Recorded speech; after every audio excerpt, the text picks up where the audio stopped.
ค่ะสวัสดีค่ะคลิปนี้นะคะโอจะพามาทำความรู้จักกับตัวครัวนะคะครัวนี้นะคะสามารถออกเสียงได้2เสียงนะคะคือ กับชอคอควายและชอช้างนะคะ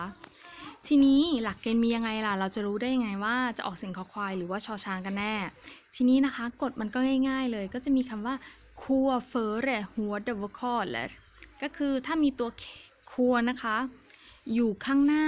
สระที่เป็นเสียงแข็งนะคะก็จะมีตัวออูอิวอัวนะคะก็จะออกเสียงเป็นคอควายนะคะถ้าเกิดว่าตัวคัวอยู่เฟอร์แรมิวกับวอคอลเลยก็คืออยู่นำหน้าสระเสียงนุ่มนะคะที่มีตัวอีแอนะคะก็จะออกเสียงเป็นชอช้างทีนี้โอก็ได้หาคำศัพท์ตัวอย่างมาให้ดูนะคะถ้าตัวคัวนะคะอยู่ข้างหน้าตัวสระเสียงแข็งนะคะก็จะออกเสียงคอควายก็อย่างเช่นคำว่าขอกะคดถ้าออกเสียงว่าคุดก็จะแปลว่าไพ่นะคะคัมรอดคอมปิสคุกคุสต์คอสตาคิล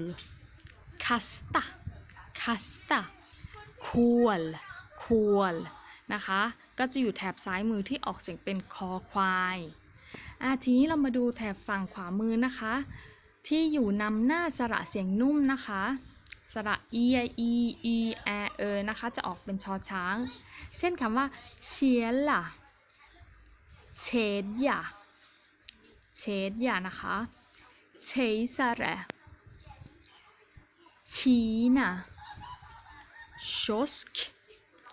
kikare, kyckling, kylskåp, kyss, kök, kött, köpa, kärlek, känsla, kämpa, käpp นะคะตัวพวกนี้ก็จะออกเสียงเป็นชอช้างนะคะแต่ก็สะกดด้วยตัวครัวนะคะนำหน้า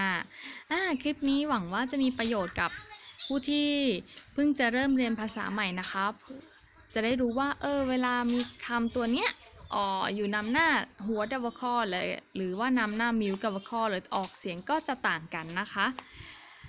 ลองศึกษาและทำความเข้าใจกับมันนะคะก็จะเป็นแนวทางนะคะทำให้คนที่ดูคลิปนี้เข้าใจง่ายขึ้นแล้วก็จะได้เรียนรู้ภาษาสวีเดนง่ายขึ้นเช่นกันโอหวังว่าอย่างนั้นนะคะแล้วก็ถ้าเกิดผิดถูกยังไงโอก็ต้องขออภัยด้วยสำหรับคลิปนี้คงจะพอเพียงเท่านี้แล้วเดี๋ยวเจอกันคลิปต่อไปค่ะสวัสดีค่ะ